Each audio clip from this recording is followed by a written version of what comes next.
Hi, I'm Chris. And I'm Wendy. And welcome to the Toasted Marshmallow Adventures podcast. Woo! Tonight, via Zoom, we have comedian Jeremy Nelson. Woo-hoo! Welcome to the show. Thank you for having me. Coming. This is awesome. Thank you. Yeah. So we just realized you're only like 5 minutes away from us. Yeah, exactly. Oh, man. We're going to have to do this again. And better, yeah. I love that. Yeah. These are, like, I don't know why I made the assumption. I just assume. Yeah, we did actually talk about this. Yes. And we're like, I think you said it would probably be easier for him to do Zoom. Yeah. So that's stupid. funny. Yeah. All right. Yeah, so, hey, I guess we should just put it out there in the future. So first time we saw you. Oh. At the Crescent. Yeah. Right? Oh. That was it for the mic? Was it? Yeah, it was an open mic at the Crescent. That was pre-pandemic. Yes. Yeah. I think I remember that. I think I remember you guys sitting there on the right there on stage, our right hand side. You were sitting. Yeah. there. Yeah. Yep. Yeah. We started going to those like every Monday once we found out about them, and but then the pandemic hit, and I think we probably went for like a month or two, and then it was over at that point. Yeah. Dunk. Yeah, well, before that, it was going on for like 5 or 6 years. Oh, was awesome. it? Oh, wow. Yeah. We went for a while. Like they picked back up. They're doing I'm something. hoping. Something is going on. Yeah. I missed that place. I did a show there last month, and that was the first time I've been there in like 2 years. So that was cool. How'd it it go? was really nice. It was great. It was packed, but nowadays people, if there's a show going on, they pack the place, Desperate So yeah. We're which is great for us. Funny, desperate for fun. Right. So are we. Awesome. That's cool. So and we saw you there, and then the next time we saw you was at Mad Swede. It was what was it? It was like it wasn't an all night thing, but it was. It was late, and it was like in the back of Mad Swede. I think it was in that time. I think Haley did like a kind of just a pop up. Open mic. It was just planned that day or the day before. So, hey, Mikes, I love them. Yeah. So we saw you there, and super fun. You were super awesome. Yeah, thank you. We laughed our asses off. And I would say from when we saw you at the Crescent till then, you have definitely improved your skills. Yeah, we're like, I appreciate that. Yeah. Killing it. Yeah, we died laughing. Yeah. It was fantastic. So. Yeah. So how long have you been doing comedy? I started in, actually, I remember the exact date. I'm acting like I need to figure it out. It was April 13th, my mom's birthday, 2016. Oh, wow. Okay. What made you start? I would say when I was 21, 22, when I realized maybe I shouldn't have been a wrestler. And I probably should go into like stand-up comedy or something, but so I wanted to for a long time, and then breaking away from wrestling and then having the transition time, it took me so long, but I finally got it going, Yeah. And then did you start going to open mics in Boise or in this area? I did. The first open mic I went to was at the Playhouse Dinner Theater in Boise, which is now called Watson's. Yeah. We know the place. Yeah. So they used to do it every Monday. Okay. And then I showed up for like a month, like every Monday. And then finally one day they go, hey, you in the crowd, you've been coming here for like, there was like 10 of us in the crowd.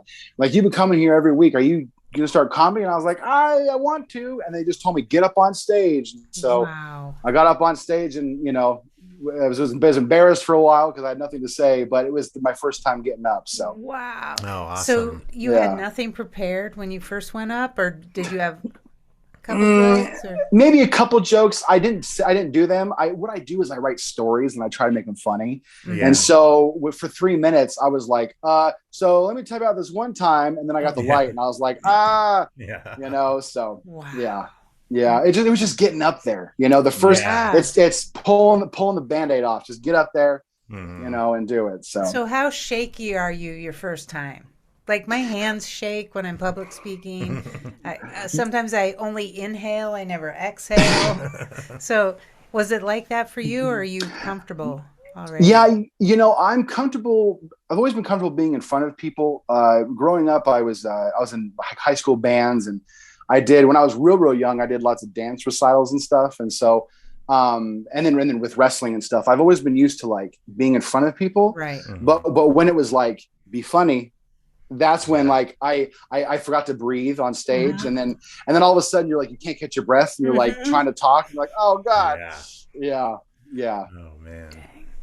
Yeah, because there's times where I think, oh, maybe, I could do stand-up comedy, and I don't know if I could. Also, I'm not a good writer, but I can think of things quickly a lot of times. You have come up with a couple things. You were like, if you got on Kill Tony, I'm going to do this joke. Yeah. Yeah, there's a couple, that I've thought about, worked out a little bit in my head. So I don't know.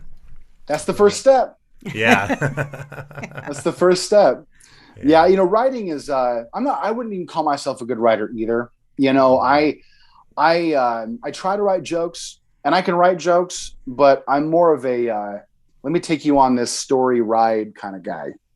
So it's like I'll write out stories just to like write them out, and then I'll like say it on stage. Like I don't count, me like 8 to 10 times I'll say it on stage, just saying it. Yeah.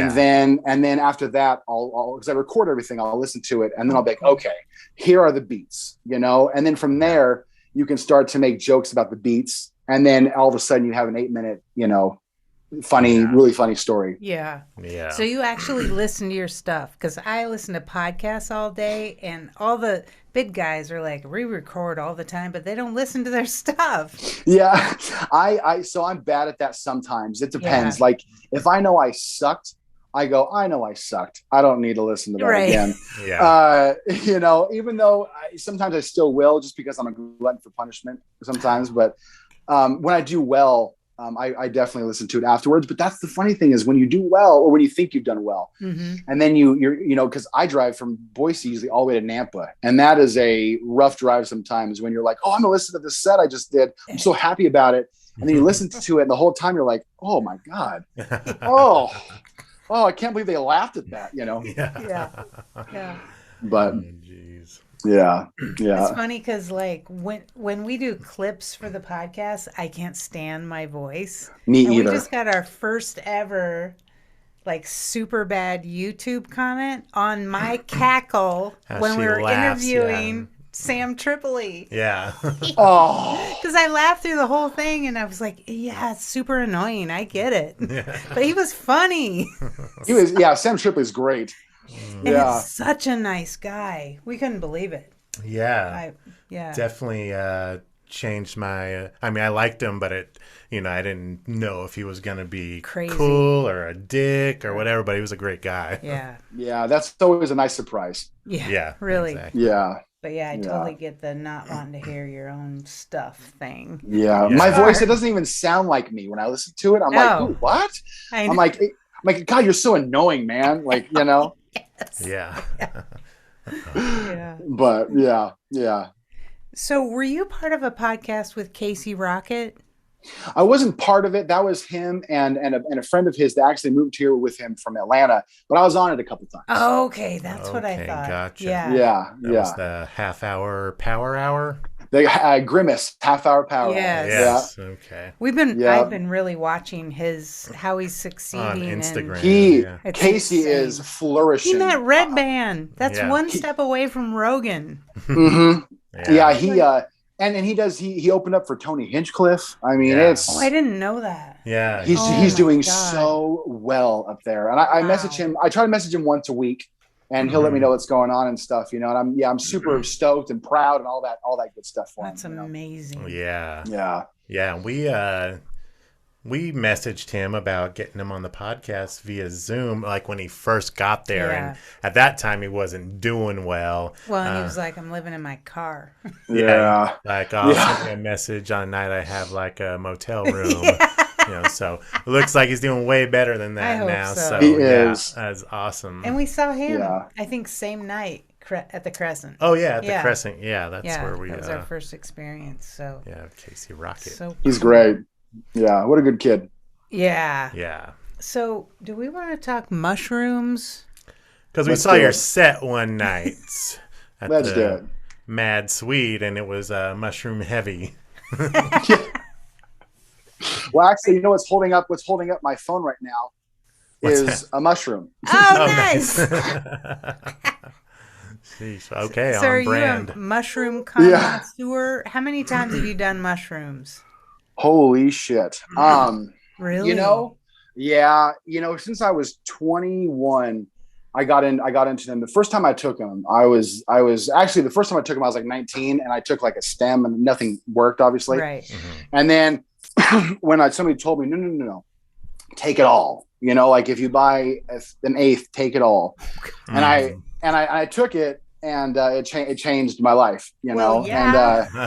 and I probably, there was a period of time in my life when probably every week we were eating mushrooms, and I definitely over 100 times. To be honest with you, definitely over 100 like times. Even securing them or finding them 100 times, it's kind of like a miracle.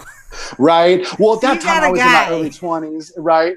Right. And I traveled a lot, so like it was so hard to find, and and you meet somebody who had them. And so when you met somebody that had them, like I remember I met this one guy in Toledo, Ohio one time. Yeah. And he was like, how much do you need? And I was like, well, how much you got? Because I'm not going to be here for more than a day and a half. And I ended up getting like a whole bunch from him. And so I would find people like that, and I would have a steady supply. Wow. Yeah. Nice. So what's the deepest, if you want to share, like how far have you gone? What has changed your mind, kind of? I think the first time I took them, I was like, I didn't know how to think about it the first time, right? It was deep the first time. And I remember I called a friend of mine, my brother, Dimitri. I called him, and I was like, hey man, I go, I'm on these things called mushrooms. and he's like, well, how does it feel? And I remember going, I feel like I want to sit down and stand up at the same time. And I was like, I don't know how I feel, but it's great. And then reflecting afterwards, I was like, well, I never thought that was possible. What I felt, what I was seeing, what I was, experiencing. And then I think I was probably, a bunch of them come to my mind. I'll tell you one that comes to my mind. 2 days after my wife and I got married, this is 9 years ago. 2 days after we got married, I had my friends who came into town, a wrestling buddy and a really close friend from a long time way back. And we all took mushrooms, and we ate 5.5 grams a piece. Oh. And gosh. It was pretty intense. The funny thing about that was my buddy Joe, who was with us, he was really drunk. Completely hammered, couldn't talk, couldn't stand. We had to carry him in the house. And he was like, and then be like, eat these mushrooms. That's exactly right. I remember telling my buddy Dimitri, I go, he's not probably going to eat mushrooms. He's not going to eat them tonight. And then he's like, give me those mushrooms. Oh my God. And so we gave him the mushrooms, and I shit you not, an hour later, it was like he had never had a drink. Wow. It was just full on mushrooms. He wasn't slurring. He wasn't nothing. He was fully in it. And so that was pretty crazy because it was a high dose. Uh-huh. And, it's one of those things where it's an inward thing, and you just feel really good about yourself, And that was one of those times where I just got married, and all this, positive things were happening, life-changing things were happening, which is why we ate them in the first place. and I remember feeling like I was in the right place, which sometimes you don't feel that way, and I was like, wow, right here, right now, I just got married. I got family in town, friends in town. This is so perfect. Yeah. Lining up.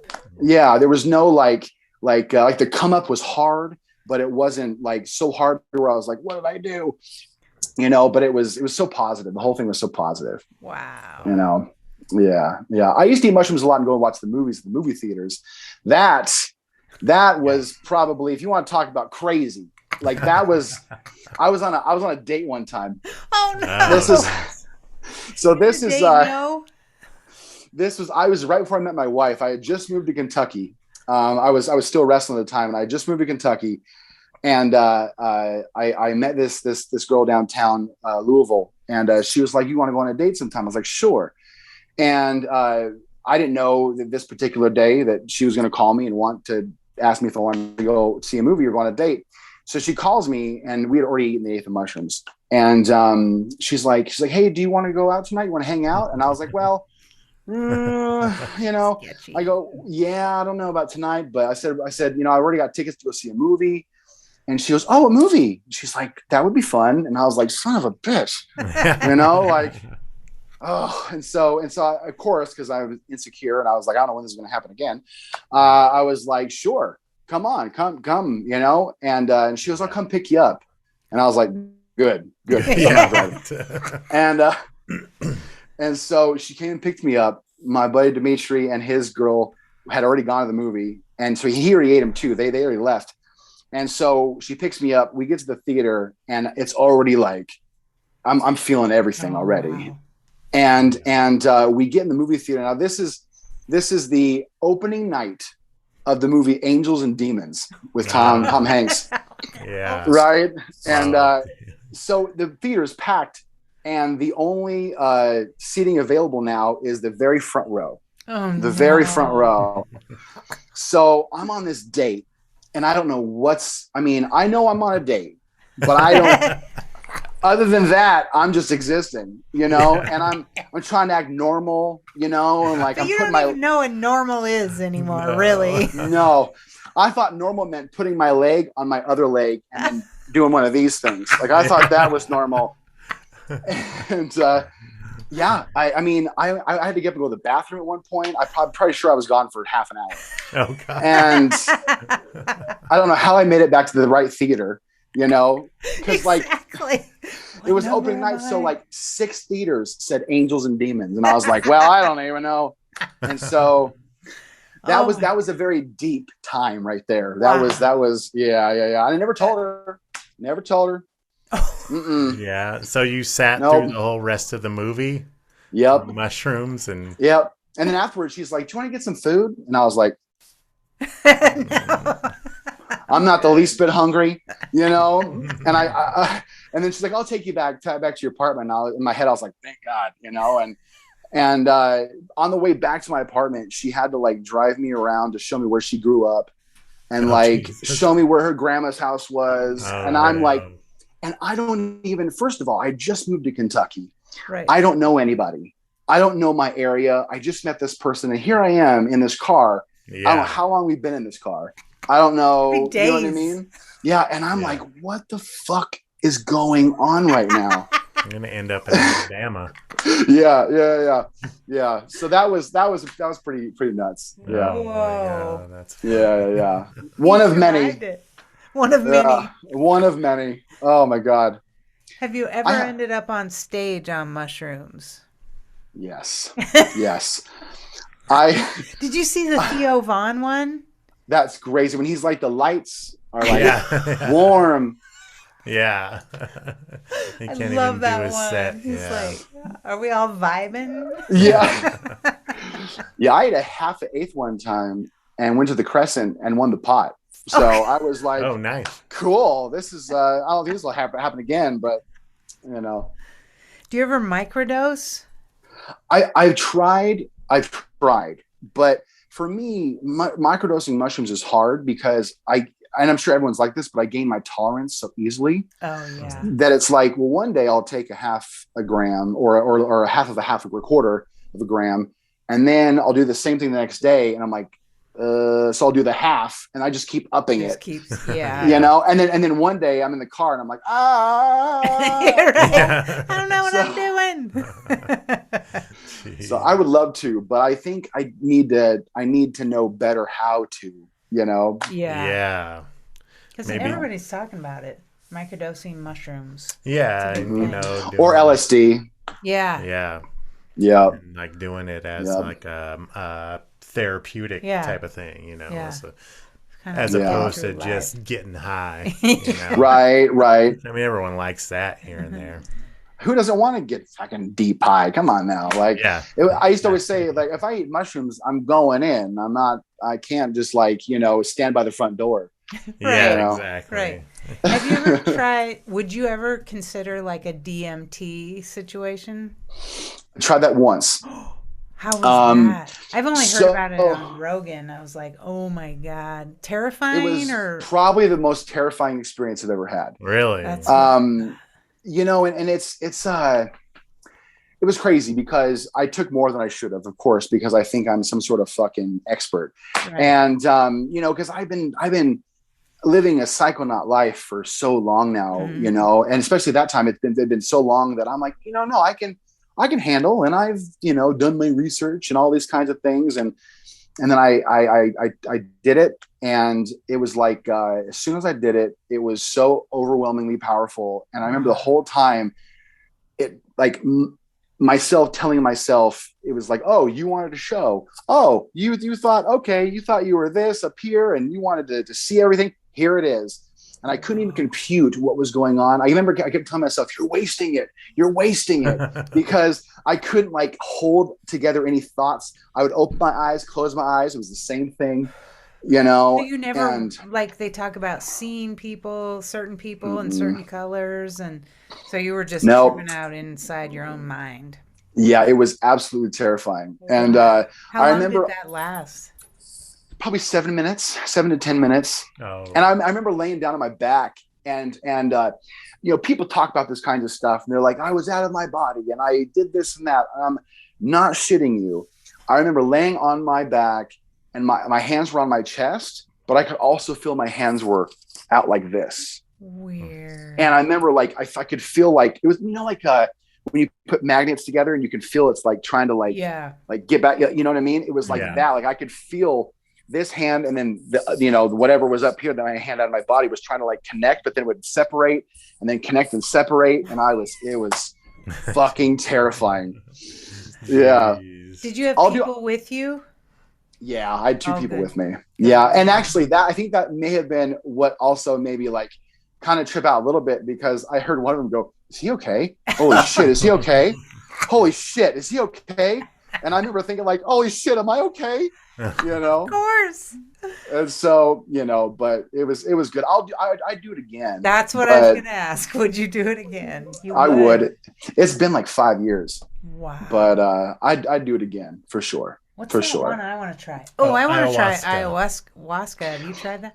I haven't. I would love to. You know, I for a long time I was like, I'm going to plan a trip. I'm going to plan a trip, and I never did. You know, but now it's kind of coming over into the U.S. So yeah. I would say one of these days for sure. You know, for a long time, I said this with DMT. I was like, I'm not going to seek it out if it comes to me, because I wanted to do it. If it just falls into my lap, then like awesome, because that means I'm not forcing anything. Right.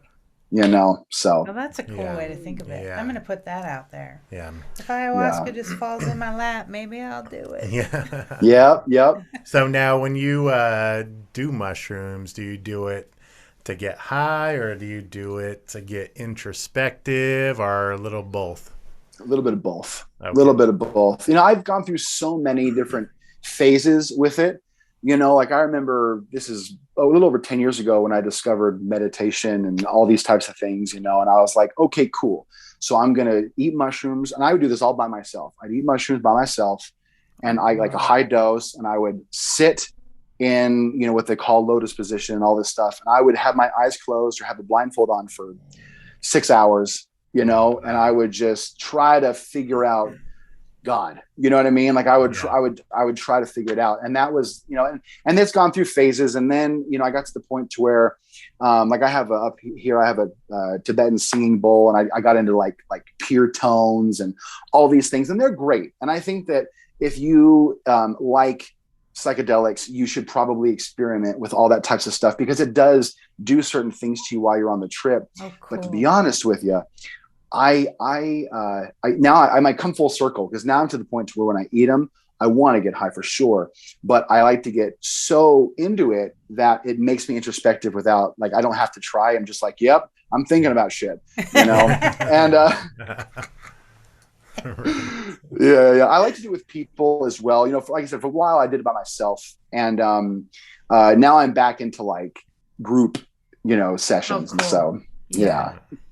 Mushrooms. That's the best. Yeah. It's the best. Yeah. You know, the one thing is though, is when you do it in a group, everybody has to kind of agree on like what's going to be happening during that time, Yeah. because somebody might want to play a movie or somebody might want to go outside, and you're like, I don't agree to any of that. I just want to be right here. Yeah. So when you do it a group, you kind of have to all make sure that you're like agreeing of like, okay, this is the plan. We might not stick with the plan, but this is what we are kind of thinking about, doing. I think that's a good idea. Yeah, so definitely. That everybody's safe too. Do you know a John Conway?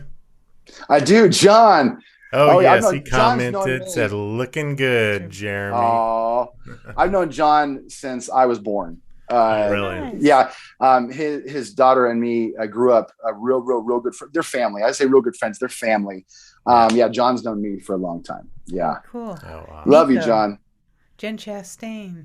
Oh yeah, Nico Luca. Hey everybody. Jen Chastain. Teresa. Oh, that's a coworker from Intermountain Hospital. Oh, nice. Yeah. Nice. Hello, Teresa, if you're still watching. Dylan Bronson. What up, Dylan? Oh, hey, what's up? Yeah. So. We heard something. What did we hear? Roast battle. Oh, okay. I hear you're the current roast battle champ. Is that correct? He's got the belt. Okay. Roast battle. Nice. Wow. Is the roast still going on in this area, or is it gone? It definitely is. Because I want to defend that again. No, I for sure it is. I think that they're just trying to figure out dates and times and stuff. But yeah. I love There's someone putting out a roast battle right now, because I was like, there isn't one. I was like, maybe we should do one. Yeah, well, it seems like once every couple months, but it's not. I would say it's not designated to one person. So if you guys wanted to put on a roast, there are plenty of comics we would all love to be part of it. Oh yeah. Okay. Yeah. People that aren't shy. Afraid to like point out your. Whatever. You got to be able to give it and take it. Okay, nice. Yeah. Okay, so being roast champion, who'd you win against? Who was your competition? It was, so when I won, which was the first roast battle, I won. It was the finals where it was me, Tyson Gussman, and,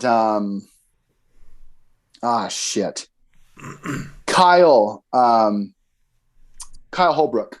Oh, okay. Yeah, and then it was. I remember the exact line that I said that got me the belt.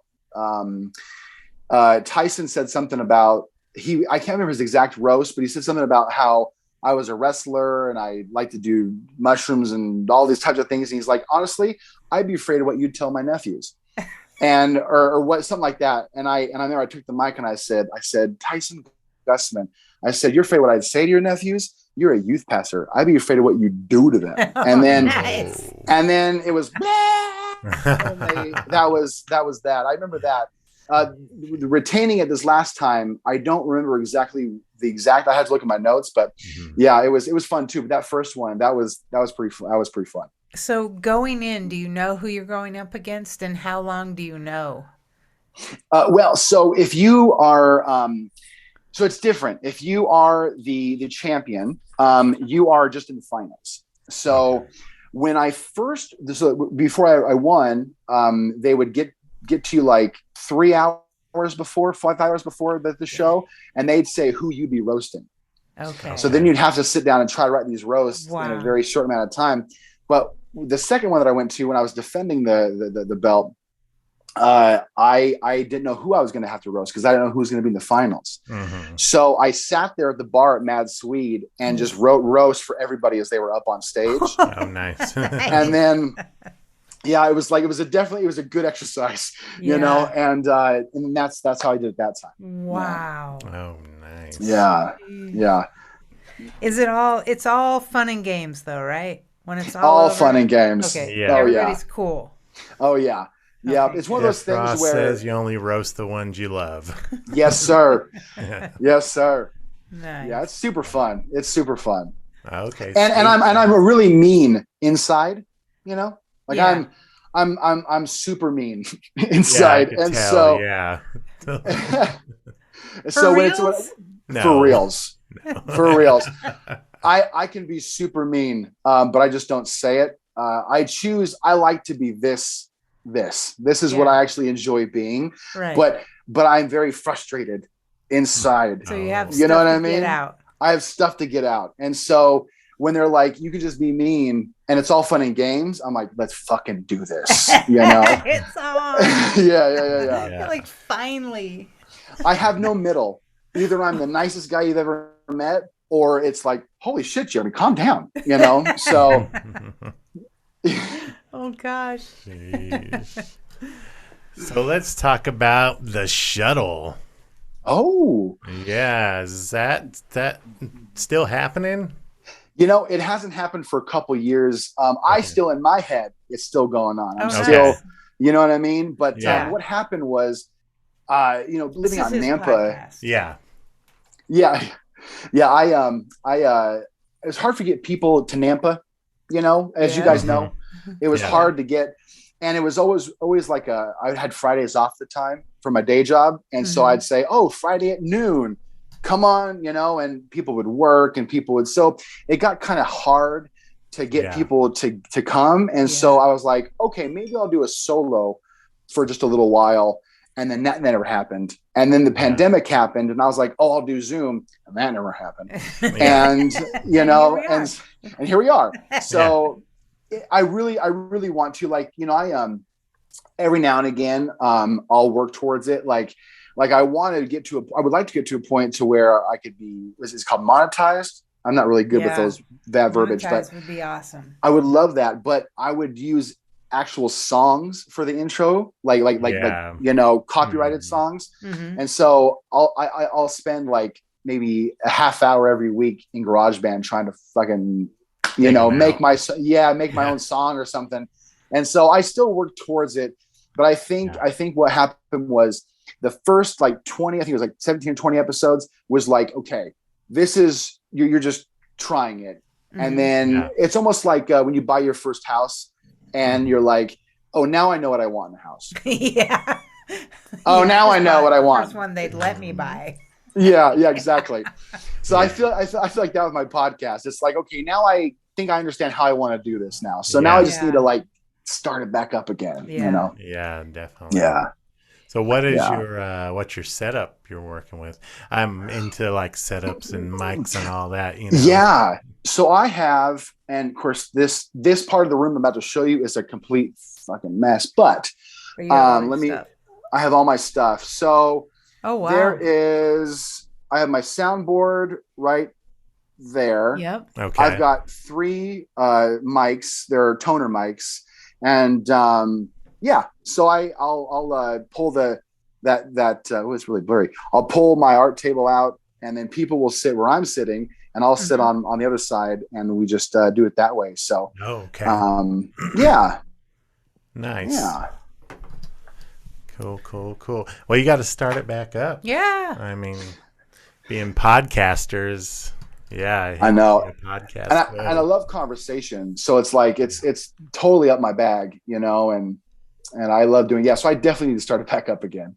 Yeah, definitely. We get it though. It's a lot of work. It's a ton of work. Behind the scenes. It is. Grind-ish. Yeah. You know? We've just started doing editing and production and publishing for other podcasts. And so, you know, I mean, it's not just our podcast anymore. No. Right. No. Yeah, no, I totally understand. You know, it's so hard to like keep it going. You have to like really try extra to keep it going. It's like a second job. It really is. Yeah. If you want to grow it, unless you're already famous, you know, or something. Which we haven't hit. For right. I feel that one. Not us. Jeez. So let's talk about this dentist video I watched today. I can't wait. The funniest part in here, you're like, don't tell him you have sleep apnea. Yeah. They only give you like half the drugs. You get less. Yeah, I woke up like halfway through, right? Well, I think I woke up. I just remember like before they started, and then I remember being there. in the middle of it, And I remember he was working on, I had a really bad one on the bottom, wisdom tooth and a molar that was like just Oh gnarly my from the wisdom gosh. tooth. And so that was the last one they worked on. And I remember I woke up and it was just like pressure. And I was like, what is happening? And then I was awake for the whole, the stitches, the everything. And it was uncomfortable, Oh, Yeah. It didn't really hurt, but it was like, it was just weird. It was just a weird mental so feeling. It was a could weird you everything. respond to him, or you were just awake and couldn't function? It was like I was awake and I couldn't function. Oh, Yeah, oh, that's brutal. That's it what you was read about, rough. hear about. Oh my Yeah. God. And Well, so it's on the funny. way home, was that your wife recording you? Yeah, so we had this thing in the car, like a little phone stand in the Yeah. little air conditioner thing. And so she turned it on, pushed record, and then like scooted it towards like God. angled Yeah. Of course towards she me, did. And She's she's like, so "This is awesome." how was it? And then I guess I just went off, Yeah, you did. and the next day I watched it and I was like, You posted that? yeah. I think And it's I- like 5 or 6 minutes long. Oh my Yeah. God. Well, originally it was 9 minutes. Oh, And then okay. I was like, after a while, I was like, oh, no. And I like took it I gotta and I was like, edit. I'm going to edit this thing. And I edited it. And then what everybody else ended up seeing was, thank God, was the edited version without all of like the 30-second pauses immediately. Okay. that's so funny. Yeah, that was a good Yeah, that was night. quite the day. That was quite the day. Is You she know. a comedian? She's not. But she She's just not. sees the funny in you. Yeah. She's really funny. She is really funny. But yeah, she's not much for public speaking, or she's she's kind of she's like an introvert. So Yeah. I'm very much an extrovert. So we're definitely we Opposites. Yeah. opposites. Yeah. Yeah. We're both introverts. Yeah, This is we weird. are. That Yeah. we do this, yeah. Yeah. After this, we're gonna have to be in a cocoon for 8 hours Yeah. to like recharge. hmm Yeah. You Yeah. probably understand. She needs Oh, her yeah. downtime. She does, and that's how she recharges too. It's like Yep. reading a book. You know what I mean? Just sitting by herself, and I have to go out And be with to people. to be with people to like really Mhm. recharge myself. And Isn't that I've always wild? kind of been that way. Yeah. Yeah. Wow. But But you make it Yeah. work. we do. Well, because when it's us, it's absolutely perfect and there's no opposites at all. Mm-hmm. Yeah. But it's how we interact with the world is opposite. Yeah. Yeah. True. Yeah. Yeah. So You guys have and kids or? we don't know. That's- Kids probably not in our future. Yeah. We kind of like, having our stuff, High and five. Good right. idea. Yeah. I love kids. Like I've always gotten along with kids and all that Yeah. stuff. And, I have nieces and nephews on her side. And so Yeah. it's great, but I get to like be selfish, Yes. and It's kind of. I like being selfish. It's Yeah. fun. I Yeah. do You know. as well. Yeah. So are you an only child? No, I have a younger brother. His name's Oh, Tori. okay. But neither Yeah. one of you have had kids. No. And Oh, so I'm 37 Uh-huh. and he's 32, and yeah, he doesn't have him and his wife don't have kids yet either. So Wow. yeah. I'm not sure if they will, but if they do, it'd be nice because I would really love to be an uncle on the Nelson side. Yeah, that'd be cool. Yeah.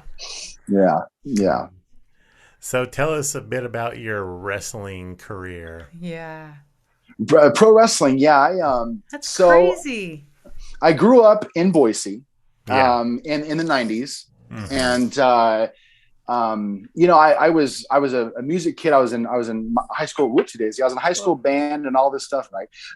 I was in high school band and all this, and I was like, What'd maybe you I'll play? do music.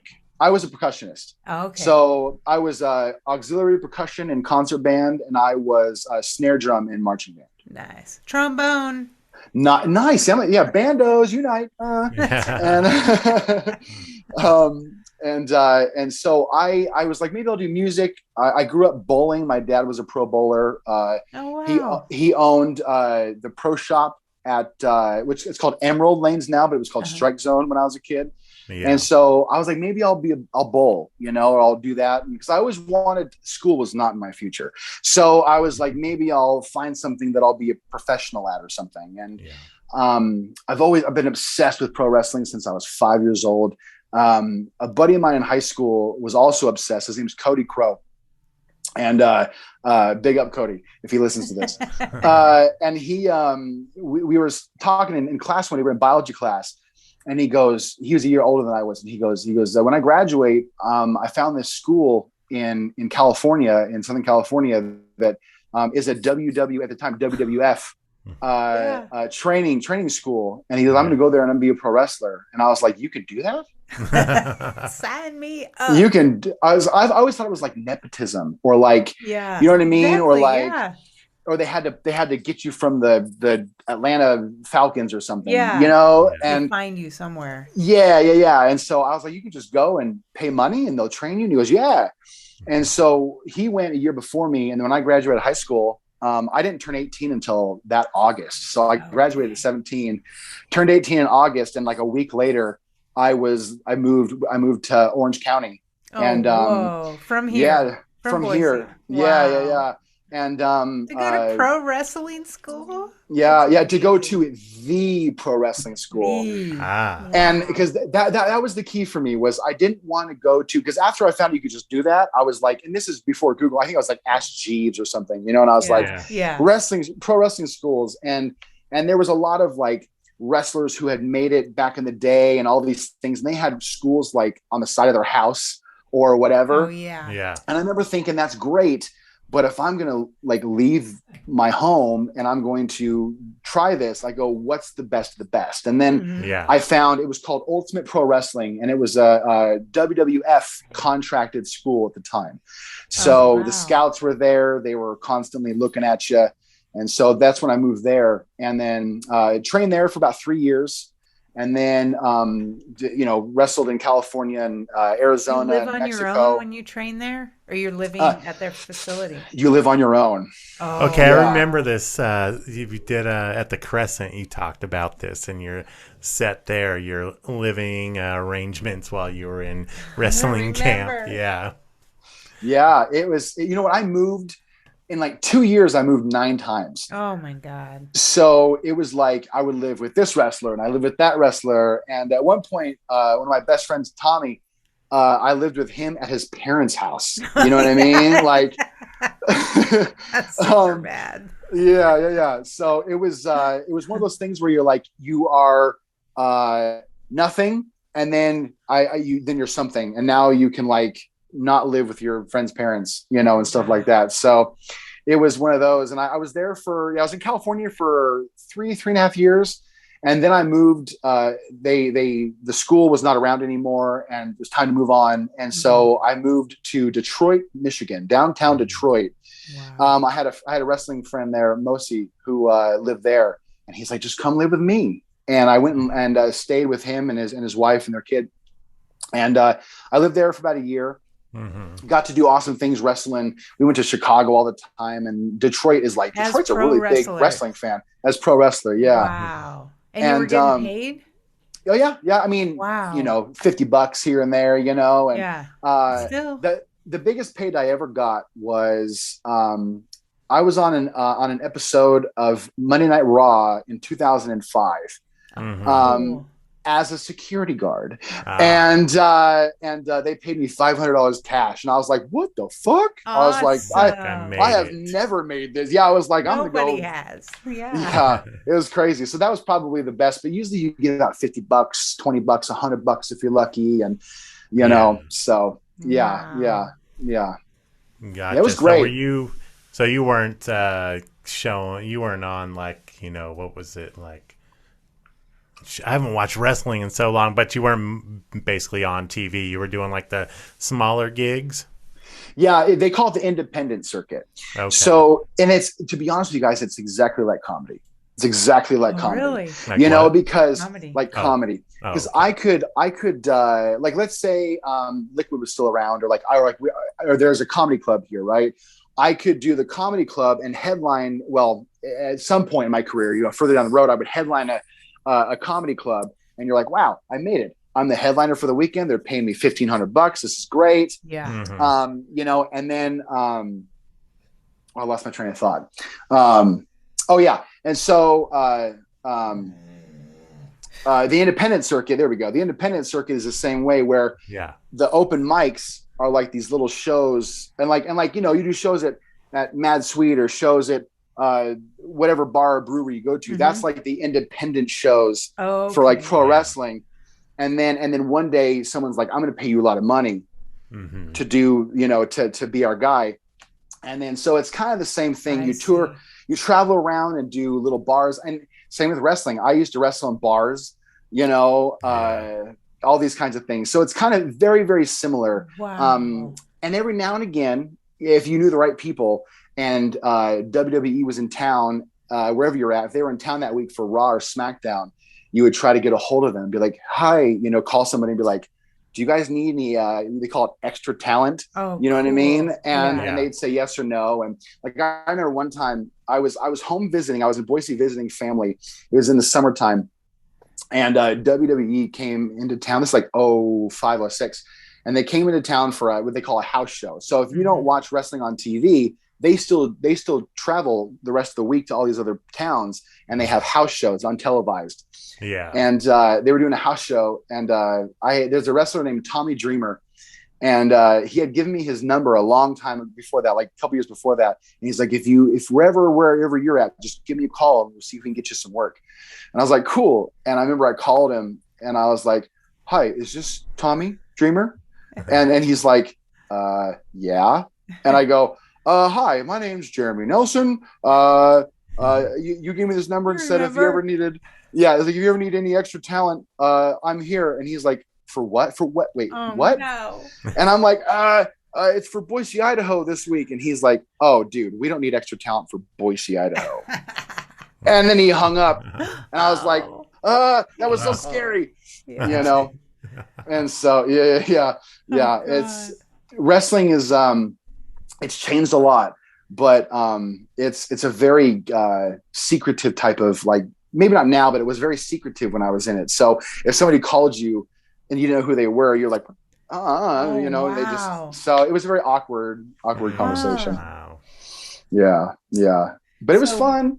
Why did you quit though? What was I'm going for comedy? Yeah. So I started at 18, and by, like I said before, like age 21, I kind of thought, maybe I picked the wrong profession. Yeah. You know, because I remember, and I don't know how this sounds, but I'm sure every comedian's been in this situation where you're with a group of people and you're just killing. You know what I mean? Like you're everything you say, you're like, damn, how the fuck am I coming up with this shit? And I remember thinking that, and I was like 21. And I remember thinking, holy shit, did I choose the wrong thing? You know, because I'm very loyal to my decisions. And so there was no getting out of wrestling at that point. I was like, you know, I'm in it. I like to say that I was so deep into it. It's like if you dove into the ocean and you swam 300, 400 feet down, and now you don't know which way is up out of the water, which way's down or left or right. You're you're so in it. There was no way out for me at that point. I didn't think. And so I just kept going. You know, I was very loyal to that business. And, but from age 21, I was like, I think I'm better like conversating and talking and doing all that stuff with people. So it was 2012. I was 28. And, I just, you know, I realized that you know, there's a lot of darker stuff that happened. I was a raging alcoholic. You know, I was a 9 a.m. cocktail mixer at one point. Oh, wow. And, you know, it's one of those things where you strive for something for so long and you dedicate every single waking moment to it. And then you don't get what you think you need to get out of it. And the partying was absolutely out of fucking control. Yeah. And even on the independent level, you know, and actually I think it was probably worse on the independent level than it was with successful people. And so it got to the point to where the last like 3 years of my wrestling career, I barely did it. It was just like, I couldn't, my cardio was bad. I gained like 50 pounds at one point. And it was just, it was sad. You know what I mean? And I was like, well, maybe I should take a break, like an actual break where I'm not thinking about 24/7. And then it just kind of, Angie and I, my wife, we moved here back to Idaho. She's from Kentucky. I met her in Louisville. Oh, And interesting. so I drug her to Idaho, and Wow. here I was like, well, there's no wrestling here. And so, I mean, now there's a thing called the wrestling club, totally different conversation. But I was like, there's no wrestling here, and maybe I'll find myself or do whatever I'm trying to do. And even though in the back of my head, I was like, you're going to do comedy, dummy, you know, and you're going to do stand-up. That's what you're eventually going to do. And it took me until 2012 to 2016 to start comedy. But it was one of those things where I had to break. It took me 4 years to really break away from my mindset, because it was like I would try to tell myself, okay, you're never going to wrestle again. You never. That's a never now. And it would freak me out, you know, and then I'd be like, well, hold on. And then, so it took me a long time to break away. And even when I first started comedy, me and Eric Cole and Dustin Shalafo, other comics, we went to a wrestling event. WWE came to town, and we went to a wrestling event at the Taco Bell Arena. And I was so miserable. Like, it was just like, because you wanted to be out there. I it's weird. I wanted to be out there, but only because I failed, not because I wanted it anymore. I didn't want that feeling of like, man, you didn't get. So even it took me probably a year doing comedy before I really was like, okay, I'm away from that identity. Like, that's part of my past, and I will always be part of that alumni. But it's no longer like what I do or what I'm striving for. And I think what it was I had to really just get into comedy for it to be like, no, I like this. I love this way more, way more. And I think I love it way more for myself, because I love pro wrestling, but it just wasn't, I'm not a very good athlete. You know, I'm flat footed, and I can run the ropes for about 5 seconds before I'm wheezing. And even in my best shape, I don't watch too much. WWE has, and I don't watch for different reasons now. I used to not watch because I was like, I can't even look at it. But now I don't watch WWE because I'm not a fan of their product. But that's some snobbiness from me. But there is a company called AEW, All Elite Wrestling, and they have brought wrestling back to I think a better place. Oh, cool. So I do like to watch them a lot. But my problem is when I watch wrestling is that I analyze. I'm not a fan anymore. I will never be a fan ever again, like I was. Wow. You know, I was on the inside. I can no longer be on the outside anymore. I know the secrets. I was part of the secrets. Yeah. So it's different for me. Yeah, true. Do you do that with comedy now? You know, it's funny. Comedy and enjoy it. I can watch it and enjoy it. I can. I don't know why. I think it's because I know that that's who I am, and I don't have to try to be that. I was trying to be a wrestler. I see. Yeah. You know. So, but that's a. We can get real deep into that right there. But yeah, wrestling was an amazing time, and it was. I mean, I was not supposed to do comedy at 18. I was supposed to live this crazy fucking life for 10 years. Because I mean, I do a lot of stories about what's happened in the last few years and stuff. But I have so much that I talk about from those years of wrestling that I wouldn't have been able to talk about if I had never, stuck with it. Not many people I feel like have those experiences. So that's cool to talk about for sure. Are you part of the Comedy Smackdown that's coming up? It's Eric had told me about it about a couple months ago, and I remember him saying, he's like, hey, me and Dustin are going to do this comedy wrestling show. He goes, I don't know if they want anybody else to be on it or do anything, but I'll let you know. I haven't heard anything yet. Now that doesn't mean that I won't be a part of it. But I haven't heard anything yet. Like a decent fit, right? Do you know the premise of it? I don't. Yeah, I'm wondering how I don't know either. just said comedy and wrestling Yeah, together. right. I don't know what the hell that means. Right. I did. Somebody mentioned to me last week that Eugene mentioned me on your podcast. And so Yeah. I went and I was like, okay. And I kind of like fast forwarded. I was doing like the little 15-second, Yeah. okay, let's see. Where's my Let's name? see. And he was talking about, oiling me up. And I was like, I don't know about that. But, but that's fun. I would love to be a part of it because again, yeah, you're right. I just with both of those worlds I've been a part of, and it would be fun, but even if it's not this one, maybe sometime in the future would be nice. Cool. Yeah. But yeah, because those guys at Wrestle Club are great. There's a guy that wrestles in that Wrestle Club group who I've known since we were 7. We used to bowl together, and his name's Steve. And we actually were in a backyard wrestling fed when we were in high school.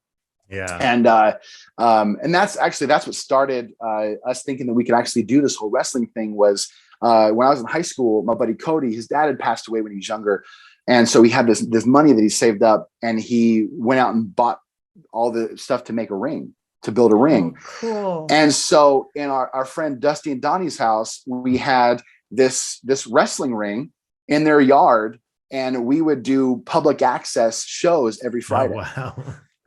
And so it's called Friday Night Bash. Yeah. And so Steve was a part of that, but he's with the Wrestle Club now. So cool. yeah. Is this stuff still online? Yeah, where can we find it? Oh yeah.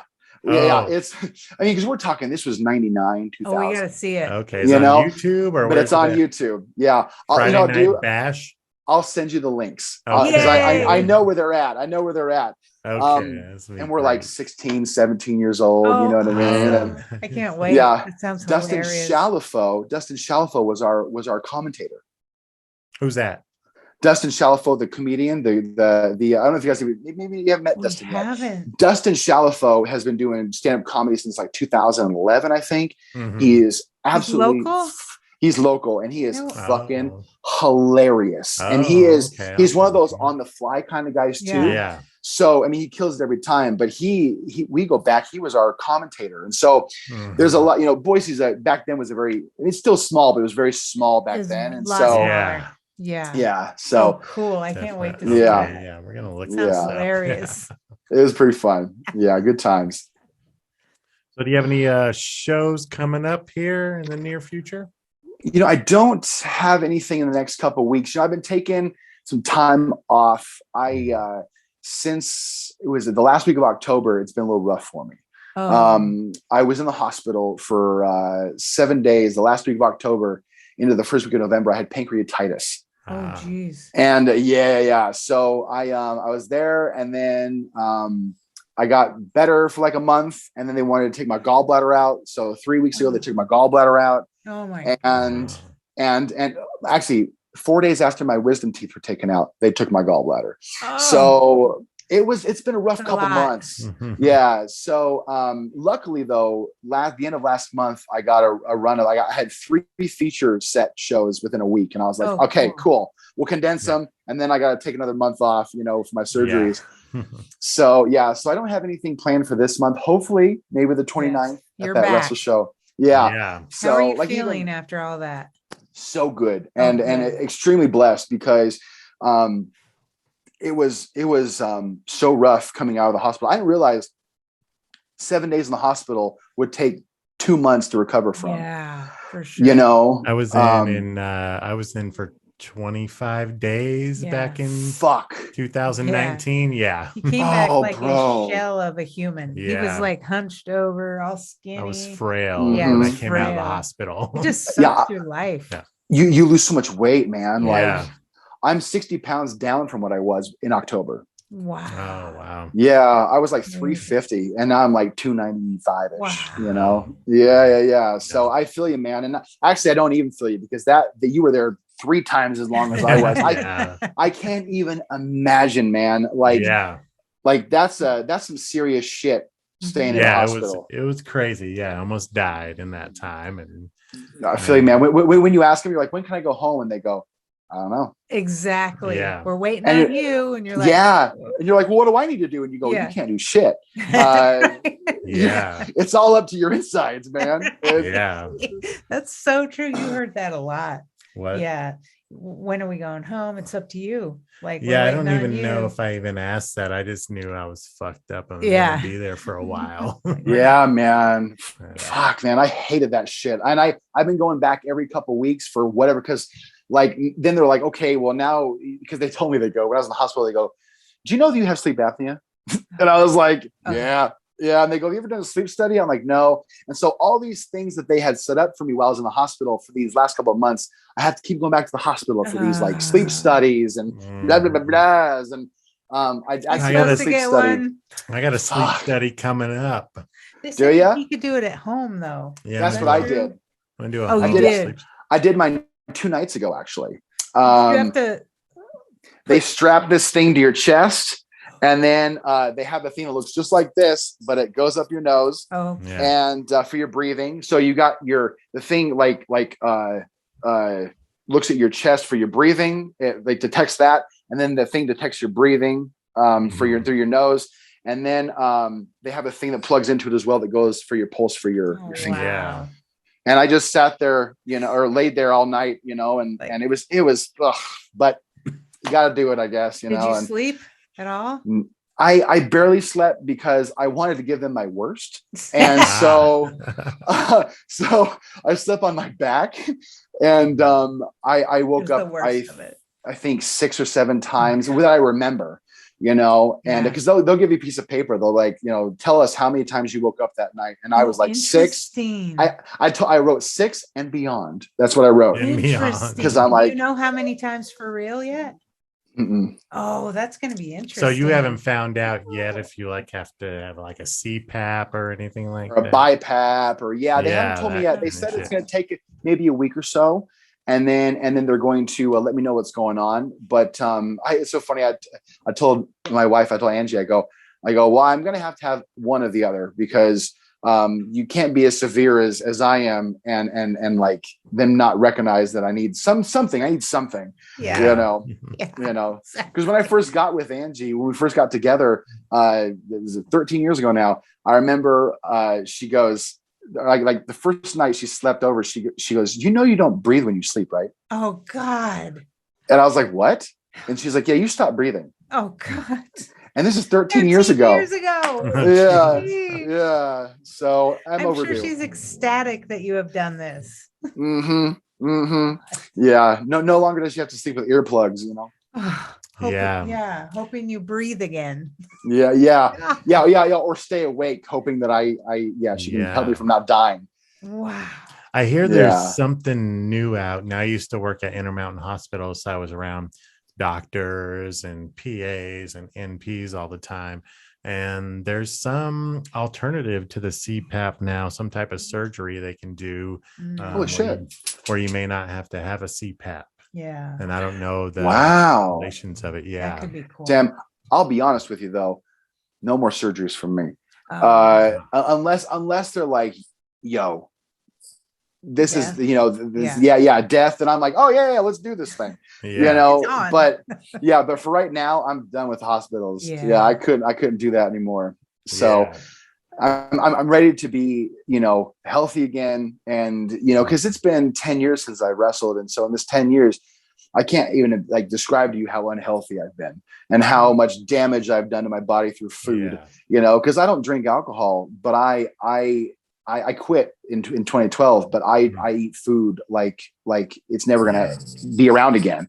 Right. Yeah. So it's time I'm so addicted to food. I'm so Matter of fact, I have a crumble cookie in the kitchen waiting for me. So those are fucking delicious. What flavor? This week, the flavors were. Let's see, I just ate a s'more cookie last night, and the one I have left is the sugar cookie with the pink frosting, which I heard tastes like pink. I don't know what that means, but it tastes like pink. We've had that one. It's delicious. We haven't had crumble in a while. No, you may have started something bad, Jeremy. We've been trying to lose some weight. not going well, but we've been trying. God. That's funny. Me too, Crumble man. delivers. Ever since, oh my, that's the worst too. I know. Mhm. Because we live next to each other. It's right across the railroad track. Yeah, we I know. know. Right there. We've all been there. But they'll bring it here. Yeah, they will. It's so DoorDash. good. Yeah. It's so good. Well, since I've had my appetite back, I've had to watch myself because I've probably gained 5 pounds in the last couple of weeks because I'm like, oh, I'm hungry when I haven't been. Right. And so I really have to watch it. Did your taste change when you came out of the hospital? Because everything tasted salty. The only thing he would eat was pancakes. Yeah, I would only eat sweet stuff. Yeah. Wow. No, I couldn't, food just wasn't appealing to me. Oh, wow. And I think a lot of it was mental because I felt so horrible about the reason why I was there was because I had wrecked my gallbladder so bad. What happened was I passed a gallstone and it got stuck in my pancreas. And so my pancreas was clogged and it could not, the hole wasn't open for it to send that bile to my stomach to digest my food. So my pancreas was just digesting itself. Oh, wow. So that was the pancreatitis. And so I think it was probably also the hospital, but it was a mental thing. When I got home from the hospital, I didn't want to look at food. I didn't want nothing to do with it. I was, all the feelings, the shame, all that bullshit, and so it took a while for me to get my appetite back, but it's back and I got to watch it. So yeah. When I first got out of the hospital, I was there, 25 days. I really had no appetite. Anything that wasn't sweet tasted extremely salty. So I was eating pancakes and French toast and anything sugar. Yeah. Yeah. And I could only, when I first got out, I could only eat when I had the munchies, honestly. Yeah. That was me. The first 3 weeks out of the hospital, I was a chimney, because I was like, I know I have to eat. I could every day. I'm like, wow, I'm losing 3 pounds a day at home. I need to do something. So I'd smoke a little bit, and then my wife be like, she's like, oh my God, because I had my lunch in front of me for 3 hours. Yeah. And then all of a sudden she turned around, she go, what happened to your lunch? And I was like, I got hungry. So yeah. Let's just send a public service announcement out to the world. When you get out of the hospital, you don't have an appetite, THC will increase your appetite. You can eat. Yeah. Oh yeah. Now I will say that sometimes when I felt really, really bad, almost sickly, when I'd smoke, it'd make it worse. It was almost like when I had the flu and then you're like, well, I'm a smoker, so I'm going to fucking hit this shit. And then you hit it and you're like, oh God, I feel worse. So there was a couple of times where I felt like that. But that was at the very beginning of me being at home. After that, it was like, yes, please give it to me. See, currently I find the opposite. It kind of cures nausea. Yeah. Well, the nausea it cures. It was that flu body achy feeling. It just made me feel worse. It was for whatever reason, when I have a fever and I smoke, it makes it way worse for whatever reason, so now edibles, different story. I can eat edibles sick as a dog. And I'm like, I'm glad I did this. It's a totally different thing. Yeah. It's so, but so it's been great. Feeling good. I'm exercising. Last week I went skiing for the first time in 20 years. Woo-hoo! Nice. We're big ski snowboarders. And Did you go to Bogus? I went to Bogus. I went night skiing. It was great. I got stuck in the powder for a while. It was deep last week. It was so deep, man. I had this guy came, he's try to help me out. And he's like, okay, here. He's like, stand on my skis and do all these things. And then would you lose your skis?